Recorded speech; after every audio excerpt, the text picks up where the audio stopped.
রবি ঠাকুর জাগিয়েছেন প্রেম আমার হৃদয় মন্দির মাঝারে। নজরুল ইসলাম জাগিয়েছেন চেতনা, তাই আমার লেখায় বিদ্রোহের আগুন ঝরে। সমাজকে শিশুর বাসযোগ্য করাই ছিল কিশোর কবির মনের ভাবনা।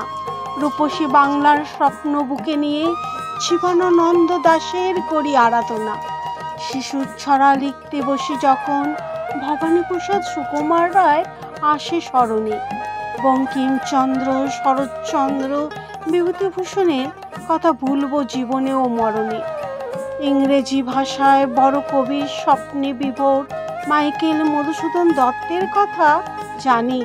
মিল্টন, কেট, শেলি, শেক্সপিয়ার ইংরেজি কবিতার কাছে আমি ঋণী। বিশ্বের কবিতা দিবসের শুভ দিনে সকল কবি সাহিত্যিককে স্মরণ করি। মৃত্যুঞ্জয়ী সকল কবির দেখানোর পথেই আমি যেন নিজেকে মেলে ধরতে পারি।